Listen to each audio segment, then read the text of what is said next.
Call tonight's council meeting to order. Tonight will be led in the invocation. Wait, we have to take roll here, so go ahead. Excuse me. Councilmember Jameson? Here. Knutson? Here. Litz? Here. Staggers? Present. Anderson? Here. Benega? Here. Brown? Here. Costello? Present. Quorum present. Tonight will be led in the invocation by Council Member Vernon Brown. After the invocation, we'll have the Pledge of Allegiance. So at this time, I'd ask everyone to please rise. If you'd please bow your head. Dear God, thank you for bringing us together tonight to help move our community forward. Thank you for the blessings we enjoy in this city. Help us always be mindful of those who are less blessed and give us the guidance we need in making decisions to affect all of Sioux Falls. Be with us especially this week as we look at the budget for the city of Sioux Falls and help us keep in mind where our priorities are. In your name we pray. Amen. I pledge allegiance to the flag of the United States of America and to the republic for which it stands, one nation under God, indivisible, with liberty and justice for all.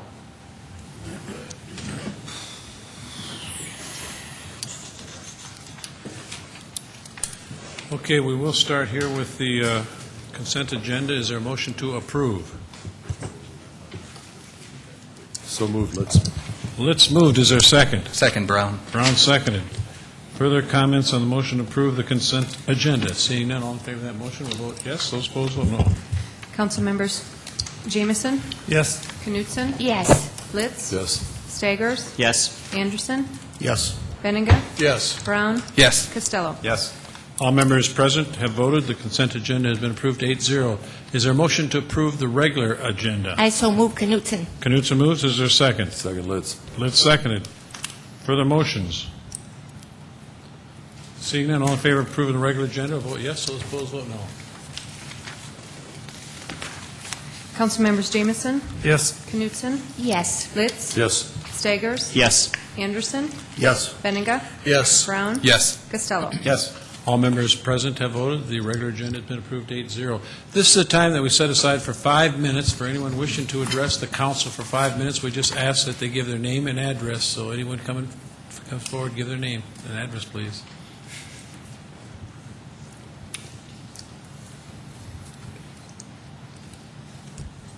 My name is Lane Rapaldini Rubin, and I reside at 3124 West Miramar Circle. There will be a free concert on Saturday, August 9th at 7 p.m. in the Belbus Theater of the Washington Pavilion. Admission is free thanks to the generous support of community members who are advocates of the art. And this concert will feature the works of Edvard Grieg, Bela Bartok, and a work for cello and orchestra by Antonio Vivaldi. And this concert is completely student-planned and student-run, and will be rehearsed and played by students alone. And it aims to thank the community for supporting us as music students in Sioux Falls. It also aims to showcase our collective talents, and especially those of Teddy Schumacher, who is a Sioux Falls cello student who will be attending the prestigious Interlochen Arts Academy in Interlochen, Michigan this fall. So please join us. Thank the community for helping classical music in the Sioux Falls area. Thanks. Thank you. Dee. Thank you for coming this evening to tell us about that wonderful concert. Could you tell us, will all of the students who will be performing, will they all be from Washington or Roosevelt High School, or will they be from all the high schools, or could you just tell us a little bit about the musicians who will be performing? They're from all three high schools, and there are a couple Augustana students as well, and one student from Brandon and one from Yankton, and they just people who advanced string students from Sioux Falls who really wanted to show the community that we appreciate. Will you be performing also? Yes. And what instrument will you be playing? I play the violin. Okay, and you said that's in the Belbus at 7 o'clock this Saturday night. Yes. Thank you for being with us. Thanks. Thank you very much. We appreciate you coming down and informing us. Did a very nice job. Others that wish to address council, name and address, please. My name is Hal Perry, and I reside at 1021 Newport Place in Sioux Falls, and I am the development director for the Glory House here in Sioux Falls, as most of you are aware. My reason to come before you this evening is the decision that was made to deny funding for the Glory House for 2009 and the implications that I believe it will have for both the city and the county by denying that funding. Every year, the Glory House is forced, because of a lack of funding, to turn away an average of between 10 and 12 individuals on a monthly basis.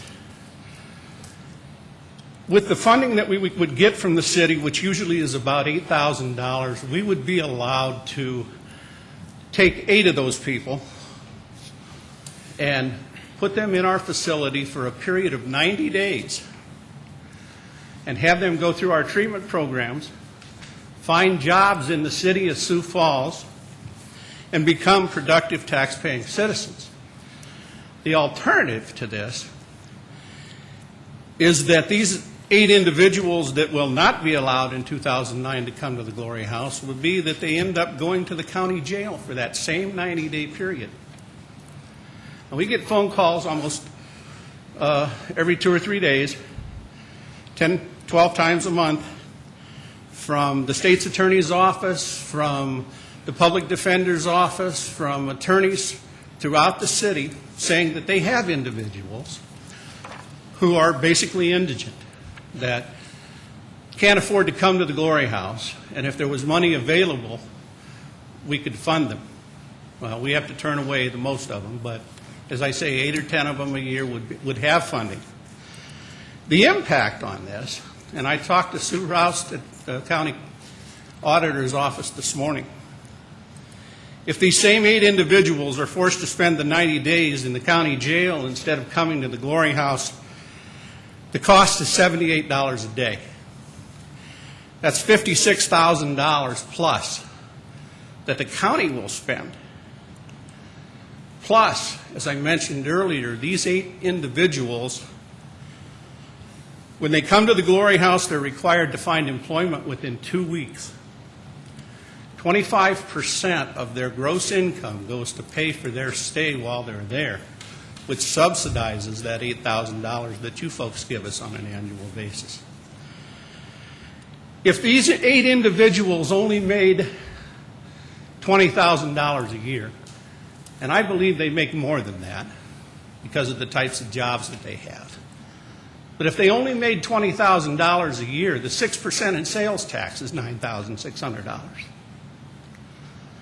So by denying us the $8,000, between the city and the county, just for those 8 individuals, they lose about $65,000.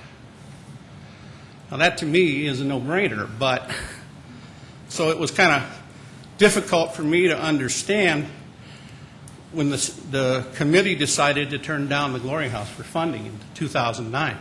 As a matter of fact, it was really kind of shocking to me because the last thing that Mr. Hall said to me when I left the committee meeting in April, when I went before the committee, he asked me why I was only asking for the $12,000 that I usually ask for on an annual basis. And my comment to him at that time was, we've never gotten the full $12,000.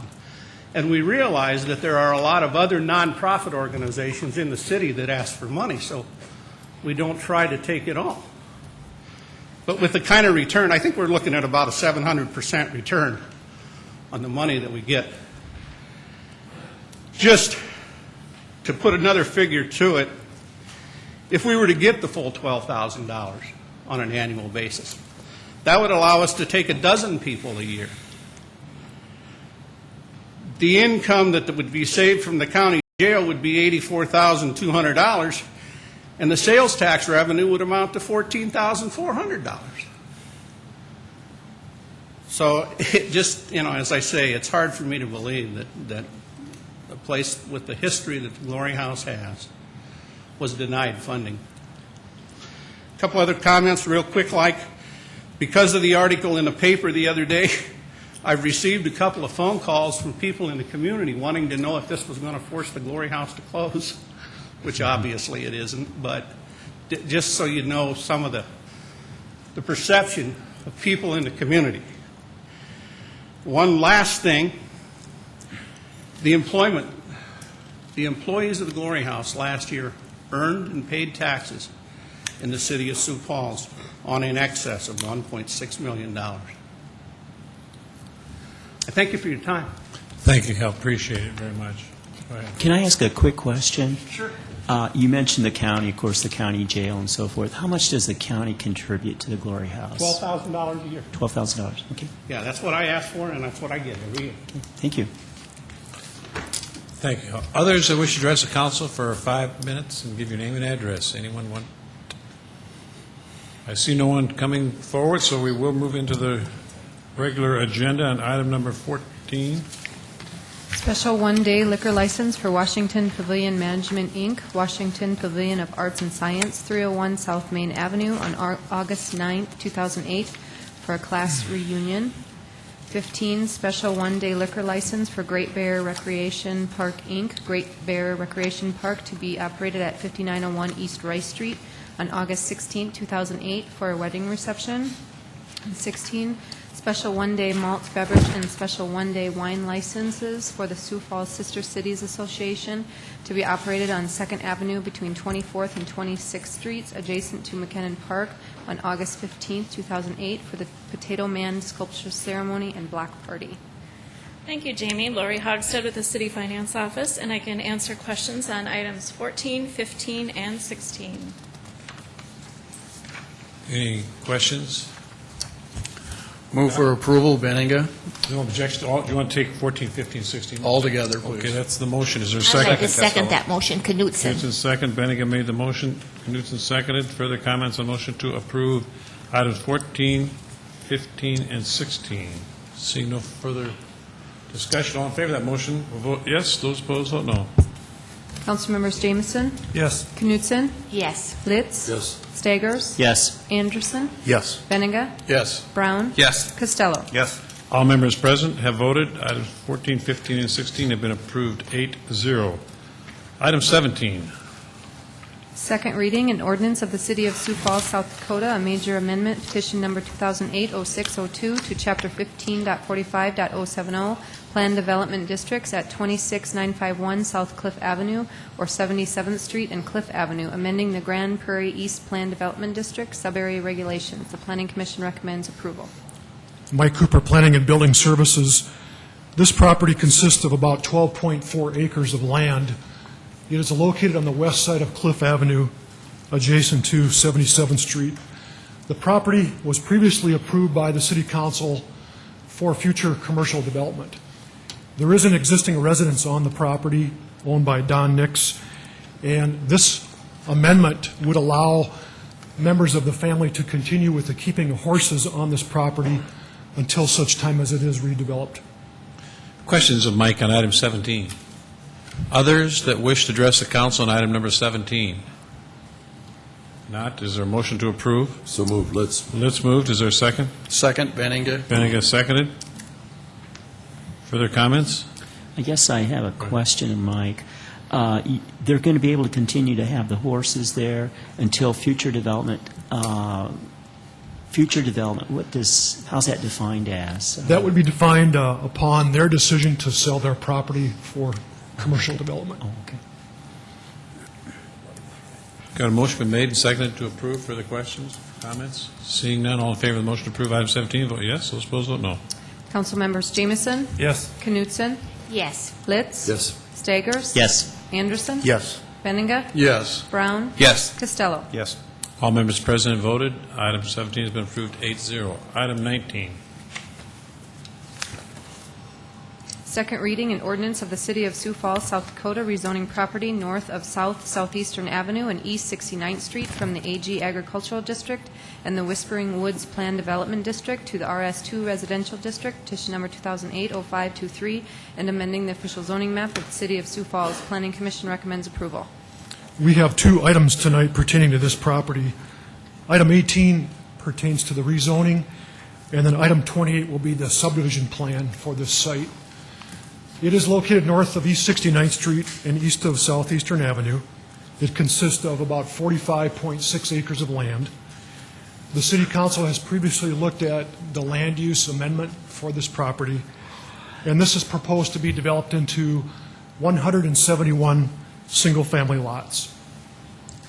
Questions of Mike on item number 18? Others that wish to address the council? On 18? Not. Is there a motion to approve? Move to approve, Brown. Brown moves. Is there a second? Second, Litz. Let's second it. Further comments on that motion? I see none, so all in favor vote yes, those opposed vote no. Councilmembers Jameson, Yes. Knutson, Yes. Litz. Yes. Staggers. Yes. Anderson. Yes. Benninga. Yes. Brown. Yes. Costello. Yes. All members present voted. Item 18 has been approved 8-0. Item 19. Second reading, an ordinance of the City of Sioux Falls, South Dakota, rezoning property at West 53rd Street and South Klein Avenue from the RS2 Residential District to the RC Recreation and Conservation District. Petition number 2008-0604, and amending the official zoning map of the City of Sioux Falls. Planning Commission recommends approval. This property consists of 7.3 acres of land, and it is on the north side of West 53rd Street, east of Klein Avenue. This is a site that has been identified as a school park location. The Sioux Falls School District is going to be constructing a new elementary school adjacent to this property, which is anticipated to be open in the fall of 2009. And as part of our city policy on neighborhood parks, we are looking at developing this 7.3 acres into a future neighborhood park site adjacent to the school. And this rezoning will allow that future development to occur. Based on the information that I have from Don Kearney, the land cost is $27,900 per acre, and there will also be future costs for the streets and utilities adjacent to this property. Questions of Mike on item 19? Others that wish to address the council on item 19? Not? Is there a motion to approve? Go ahead. So I guess I'm trying to do the figures real fast here. $196,000 we're going to pay for parkland? Is that, am I right on that, or? I haven't multiplied it out, 27.9 times 7.3. Yeah, I think it's something like that, almost. Okay. It's a lot of money. Further questions? Others? Go ahead. Don't we already own, or do we already own this land, or are we just rezoning it? We're just rezoning it, yes. We're going to be acquiring it from the school district. Other questions? Others wish to address the council? Is there a motion to approve item 19? So moved by Knutson. Knutson moves. Is there a second? Second, Litz. That's seconded. Further comments on the motion to approve? Go ahead. Well, I guess I'm just concerned about the cost for the land, not so much the rezoning or anything, but the $196,000 or so we're going to be paying in the near future for this land. We did take, and I don't remember exactly when, but we took an item through the city council for 4 sites, a northwest, southwest, northeast, and southeast school site that would be including a city neighborhood park. So this funding has been approved by the city council to acquire these properties. I'd like to just add that at 28 grand, it's a pretty good bargain when some of it next door is going for $55,000 an acre. Yeah. It doesn't have roads yet, so the cost will go up substantially. Okay, we got a motion been made and seconded to approve item number 19. Further One comments? more question Go here. ahead. Mike, when we put this road in around the park, in the school, we're obviously going to be assessed for one half of it. And when other parts of that get developed and houses go around it, will they be assessed for that part of the road? Yes, correct. Further questions? Seeing none, got the motion before us. All in favor of approving that motion will vote yes. Those opposed vote no. Councilmembers Jameson, Yes. Knutson, Yes. Litz. Yes. Staggers. Yes. Anderson. Yes. Benninga. Yes. Brown. Yes. Costello. Yes. All members present have voted. Item 19 has been approved 8-0. Item 20. Second reading, an ordinance of the City of Sioux Falls, South Dakota, rezoning property at East 77th Street and South Cliff Avenue from the RS2 Residential District to the O Office District, petition number 2008-611, and amending the official zoning map of the City of Sioux Falls. Planning Commission recommends approval. This property consists of about 2.2 acres. Dunham Company is the petitioner. It's located west of Cliff Avenue and north of East 77th Street. The land to the north has been approved for a future church site, and the land south has been approved for future commercial development. The request here is to change the zoning to office to allow for a better transition or buffer between the north and the south developments. Questions of Mike on item number 20? Others that wish to address the council on item number 20? Is there a motion to approve? Move to approve, Brown. Brown moves. Is there a second? Second, Benninga. Benninga seconds. Further comments? I see none, so all in favor of that motion will vote yes. Those opposed vote no. Councilmembers Jamison, Yes. Knutson, Yes. Litz, Yes. Staggers, Yes. Anderson, Yes. Benninga, Yes. Brown, Yes. Costello. Yes. All members present voted. Item 20 has been approved 8-0. Item 21. Second reading, an ordinance of the City of Sioux Falls, South Dakota, rezoning property at 4208 and 4300 North Pennsylvania Avenue from the RS2 Residential District to the RD Residential District, petition number 2008-0614, and amending the official zoning map of the City of Sioux Falls. Planning Commission recommends approval. This is about 1.4 acres of land. It is located west of Career Avenue and south of 54th Street North. It's part of the Green Hills addition, and this property was previously approved for single-family and twin homes. It is adjacent to a neighborhood park site that the city will be developing, Green Hills Park, and there's actually going to be a neighborhood access in between these two parcels that are being considered for rezoning tonight. And the applicant is asking this zoning to allow for the eventual development of up to 4-unit buildings. And we have not received any neighborhood opposition to this request. Questions of Mike on item number 21? Others that wish to address that council on item 21? Not. Is there a motion to approve? I so move. Knutson. Knutson moves. Is that seconded? Further comments on that motion? Seeing none, all in favor of the motion to approve item 21 will vote yes. Those opposed vote no. Councilmembers Jamison, Yes. Knutson, Yes. Litz, Yes. Staggers, Yes. Anderson, Yes. Benninga, Yes. Brown, Yes. Costello. Yes. All members present have voted. On item number 2, it will be noted that Councilmember Jamison will be excused from this item. Second reading, an ordinance of the City of Sioux Falls, South Dakota, rezoning property at East 57th and Highway 11 from AG Agriculture District to the C4 Planned Commercial District, petition number 2008-0620, and amending the official zoning map of the City of Sioux Falls. Planning Commission recommends approval. This is a 32-acre parcel. It is located in the southwest corner of East 57th Street and South Dakota Highway 11. The proposed use will be for future commercial development. The petitioner is Clayton Jamison, and the property owners are Velda and Alice Botts. The City Council has previously approved a land use amendment for this property, and this rezoning would allow for the future commercial use. Questions of Mike on item number 22? Others that wish to address the council on item number 22? Is there a motion to approve? Move for approval, Benninga. Benninga moves. Is there a second? Second, Litz. Let's second it. Further comments on that motion? Seeing none, all in favor of the motion to approve item 22 will vote yes. Those opposed vote no. Councilmembers Knutson, Yes. Litz, Yes. Staggers, Yes. Anderson, Yes. Benninga, Yes. Brown, Yes. Costello. Yes. Item 22 has been approved, 7 yes, 1 excused. Item 23. First reading, an ordinance of the City of Sioux Falls, South Dakota, providing supplemental appropriations for CIP 112025, Downtown Historic Revitalization. Good evening, Don Kearney with Parks and Recreation. This supplemental appropriation is necessary for us to fund to use funds proposed to be donated by Shields. Shields has agreed to donate $40,000 for a new station point or a trail rest area in the northwest corner of the River Greenway, which is also just north of the airport. I would also mention that the title will need to be revised. Currently says Downtown Historic Revitalization on the second reading, and so we'll be giving you some information so that title can read appropriately. And with that, I'd be glad to answer any questions.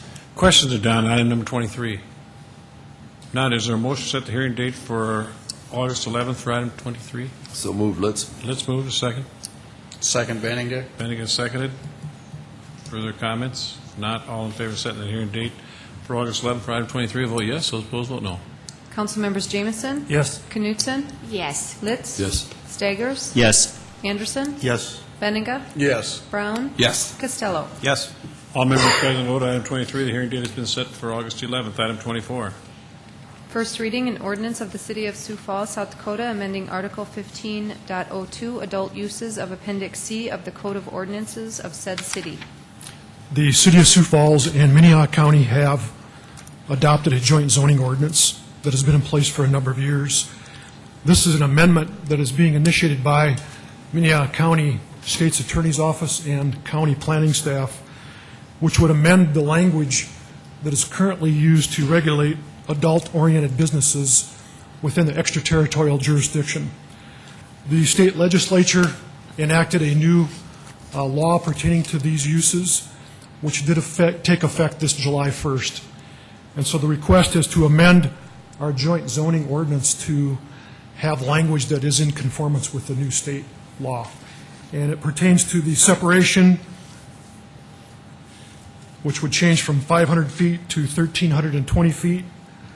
It would increase or modify the list of uses from which an adult-oriented business must be separated, and it would add a new section pertaining to the hours of operation. Questions of Mike on item number 24. Kerm? Yeah, the 1320, is that how far they have to be apart from each other? Yes. Okay. So that's what they have in the state law then, Yes. 1,320 Yes, that's the feet? same language. Okay. Further questions of Mike on item 24. And Director Cooper, what did you say, what hours would they be able to operate under this new proposal? The hours would be between 2 o'clock. It says none of the uses may remain open at any time between the hours of 2 o'clock a.m. and 8 o'clock a.m. on Monday through Saturday, and between the hours of 2 o'clock a.m. and 12 o'clock noon on Sunday. Thank you. Further questions? If not, is there a motion to set the hearing date for August 18th for item 24? So moved, Benninga. Benninga moves. Is there a second? Second, Jamison. Jamison seconds that motion to set the hearing date. Further comments? Seeing none, all in favor of the motion to set the hearing date for August 18th for item 24, vote yes. Those opposed, vote no. Council members Jamison? Yes. Knutson? Yes. Litz? Yes. Staggers? Yes. Anderson? Yes. Benninga? Yes. Brown? Yes. Costello? Yes. All members present voted. The hearing date has been set for August 18th for item 2480. Item 25.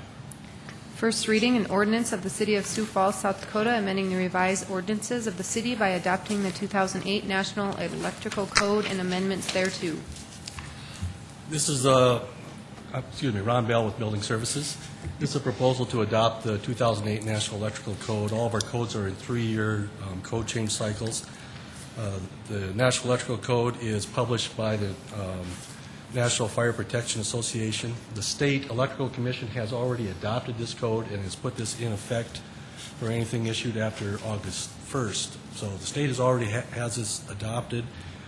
This ordinance here is basically mirroring all of the provisions that are in the state provisions for the electrical code itself.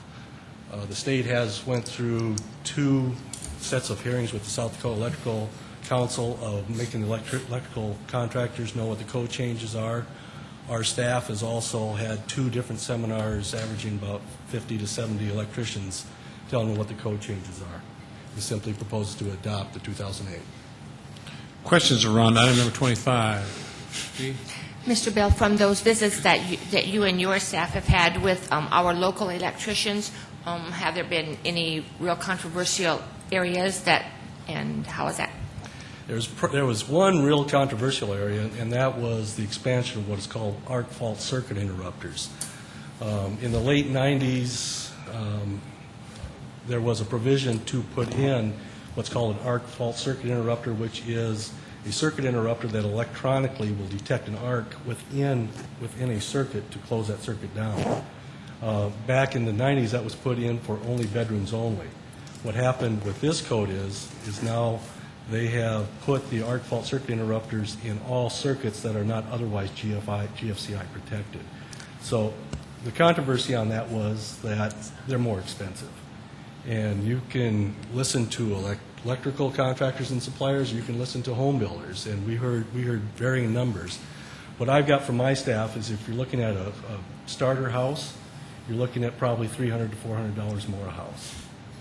And as the house gets more expensive, so does that.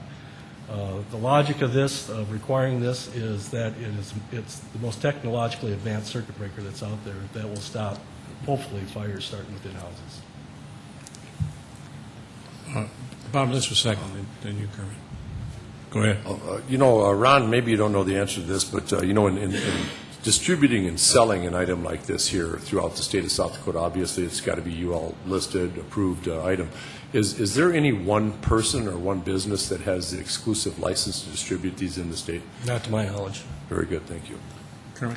Yeah, I've heard about this concern, adding additional costs with this new requirement. Was there any serious thought of just simply not requiring it here in Sioux Falls?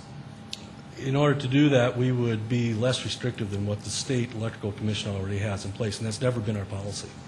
Our policy is to match what is in place from the state electrical commission.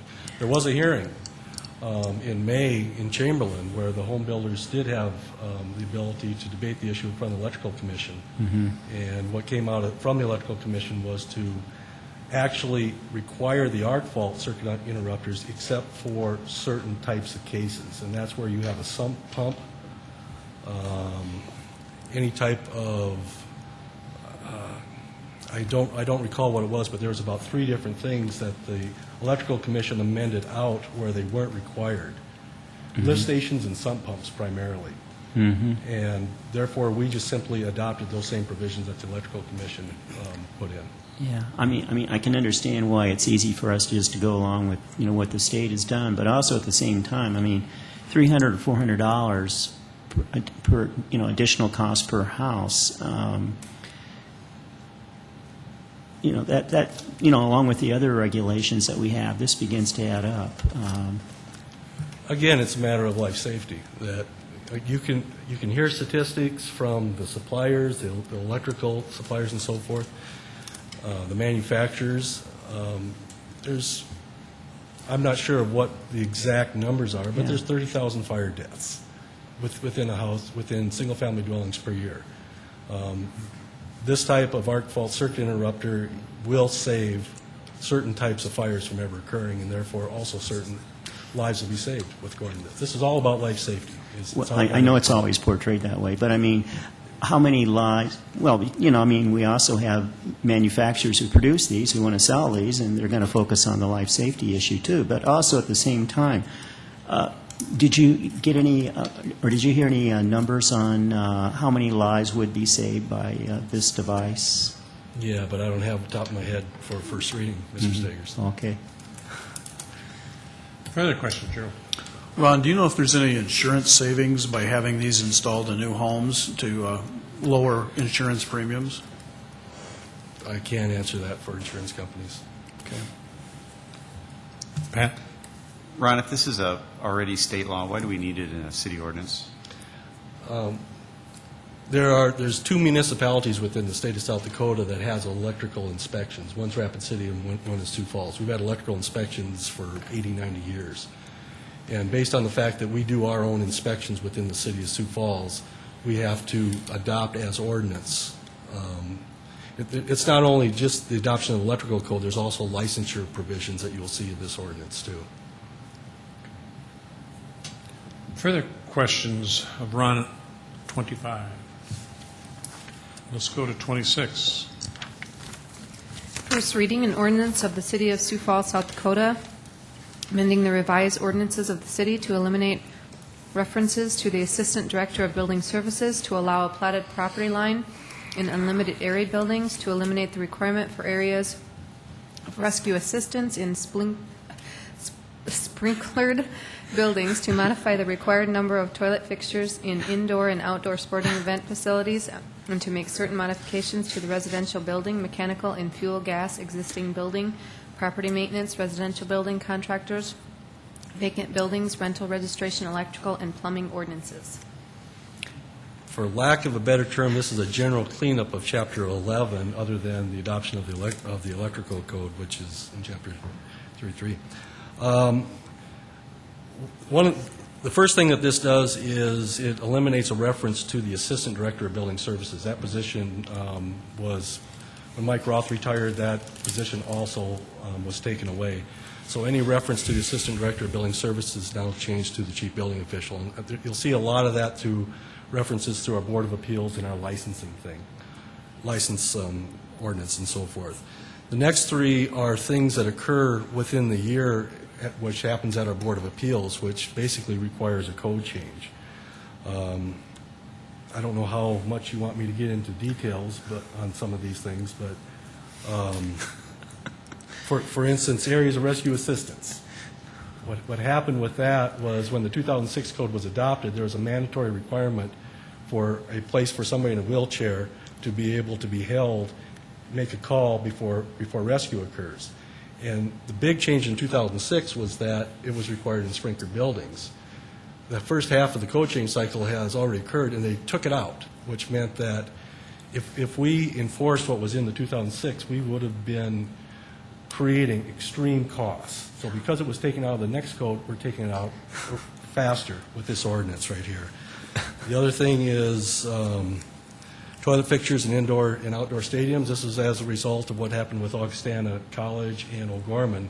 There's a provision in the code that required a certain amount of toilet fixtures, a higher ratio of toilet fixtures for smaller stadiums, which never made any sense to us because the smaller stadiums are typically high school and collegiate types of facilities where you don't have the same type of criteria as a huge stadium where typically there's beer and liquor sales and so forth.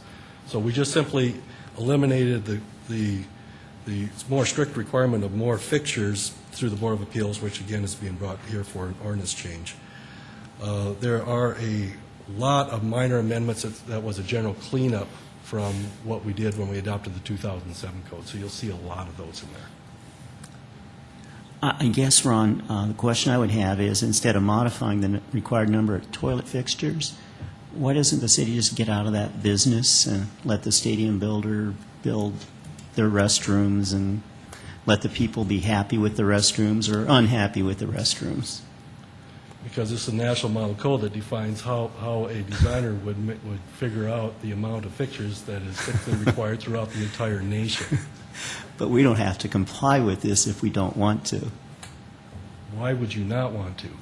Because I think we can allow the architects and engineers and builders of stadiums to figure this little detail out without the city of Sioux Falls becoming involved. I'm sorry, but those architects and engineers look for a standard in order to make their design. And You make it voluntary This then. gives them the very minimum standards that they can do. They can always do more, Mr. Staggers. We can always make it voluntary, too, if we wanted to. I'd like to suggest Dr. Staggers does some research at a Vikings game sometime. Further What would I questions discover? on item 26? Seeing none, is there a motion to set the hearing date for August 18th for items 25 and 26? So moved, Costello. Costello moved. Is there a second? Second, Litz seconded. Further comments on the motion to set the hearing date for August 18th for items 25 and 26? Seeing none, all in favor of that motion will vote yes. Those opposed, vote no. Councilmembers Jamison? Yes. Knutson? Yes. Litz? Yes. Staggers? Yes. Anderson? Yes. Benega? Yes. Brown? Yes. Costello? Yes. All members present have voted. Items 25 and 26, the hearing date has been set for August 18th, 8-0. Item 27. A resolution amending the future land use map as part of the Sioux Falls 2015 Growth Management Plan, petition number 2008-0609 at East 73rd Street and South Cliff Avenue to reallocate future land use designations from single-family residential to multifamily residential future land use. Planning Commission recommends approval. This is about a 10.2-acre parcel as part of the Diamond Valley Edition. Dunham Companies is the petitioner. This is west of Cliff Avenue and south of East 73rd Street. This is also being amended to provide for a better transition or buffer land use between residential to the west and a higher density residential and commercial to the east and to the south. And this would allow up to 8 unit buildings to be developed on this particular parcel of land. Questions of Mike on item number 27? Others that wish to address the council on item number 27? Not. Is there a motion to approve? Move for approval, Benninga. Benninga moves. Is there a second? Second, Anderson. Anderson seconds. Further comments on the motion to approve item 27? Seeing none, all in favor of that motion will vote yes. Those opposed vote no. Council members Jamison, Yes. Knutson, Yes. Litz, Yes. Staggers, Yes. Anderson, Yes. Benninga, Yes. Brown, Yes. Costello. Yes. All members present have voted. Item 27 has been approved 8-0. Item 28. A resolution of the City of Sioux Falls approving the preliminary plan of Whispering Woods South Edition, petition number 2008-0524. The Planning Commission recommends approval. This is the same property that we considered tonight as item 18. It's north of 69th Street and east of Southeastern Avenue. And this shows the street and lot layout to allow this to be developed into single-family residential uses. Questions of Mike on item number 28? Great. Mike, are those lot sizes as small as they can be? They seem pretty small compared to the ones just across the road. Yeah, we do allow in this zoning district to go down to 50 feet. So there are some of those that are near that and some that are a little larger than that. There's a variety of lot sizes. It is going to be a higher density, More of an affordable housing type? yes, single-family market out in that area. Further questions of Mike on item number 28? Others that wish to address the council on item number 28? Is there a council motion to approve? I so move Knutson. Knutson moves. Is there a second? Second, Anderson. Anderson seconds. Further comments on that motion to approve? Seeing none, all in favor of the motion to approve item 28 will vote yes. Those opposed vote no.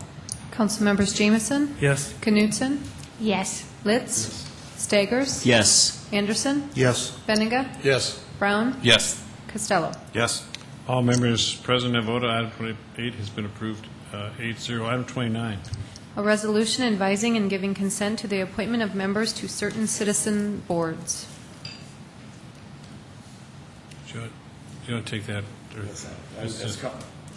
As council chair, I'd like to just do a brief explanation of this for the public. Every year, the council has certain committees that we serve on, as well as other things that the new members aren't aware of when they're running for office, or else they may not do it. We don't tell them about it, and then we assign them these things later on. And CCOG, which is the Southeast Council of Governments, is one of them, a very important organization, as well as the UDC, which is the Urbanized Development Commission.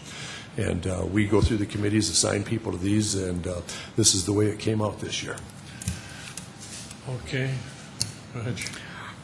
Mr. Chairman and Mr. Mayor, I need to make an amendment because of the schedule for CCOG. I have a schedule conflict, and Mr. Brown has volunteered to be a substitute for me in that position, so I'd like to make that amendment. Okay, is there a motion to approve item 29? As uneasy as it makes me to vote myself onto a new committee, I'm going to move to do that. Let's obey the motion. Who, second? Second, Anderson. Anderson, second. Okay, now, we got the motion. Now, Gerald, do you want to make a substitute motion? I'd like to make a substitute motion to replace Gerald Benninga with Vernon Brown on CCOG. Okay, is there a second to that motion? I second that Knutson. Knutson seconds. Further comments on that motion to amend? Seeing none, all in favor of that motion will vote yes. Those opposed vote no. Councilmembers Jamison, Yes. Knutson, Yes. Litz, Yes. Staggers, Yes. Anderson, Yes. Benninga, Yes. Brown, Yes. Costello. Yes.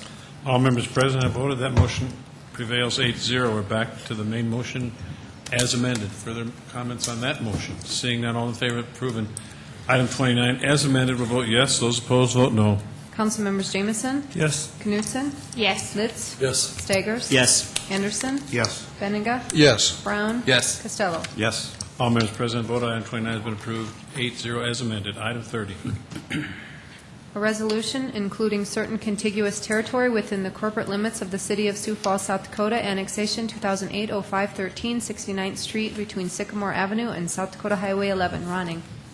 This is a petition requesting annexation by Ronning Enterprises. The property is located on the north side of East 69th Street between Sycamore Avenue and South Dakota Highway 11. It is about 95 acres in size, and it is within our East Side Sanitary Sewer District area. The future land use is proposed to be a combination of single-family, multifamily, and commercial development. Questions of Mike on item number 30? Others that wish to address the council on item number 30? Is there a motion to approve? So moved, let's. Let's move. Is there a second? Second, Benninga. Benninga seconded. Further comments on the motion? Seeing none, all in favor of that motion will vote yes. Those opposed, vote no. Councilmembers Jameson? Yes. Knutson? Yes. Litz? Yes. Staggers? Yes. Anderson? Yes. Benninga? Yes. Brown? Yes. Costello? Yes. All members present have voted. Item 30 has been approved 8-0. Is there a motion to adjourn? Jameson moves. Is there a second? Second, let's. Litz seconded. All in favor of the motion to adjourn, vote yes. Those opposed, vote no. Councilmembers Jameson? Yes. Knutson? Yes. Litz? Yes. Staggers? Yes. Anderson? Yes. Benninga? Yes. Brown? Yes. Costello? Yes. Stand adjourned.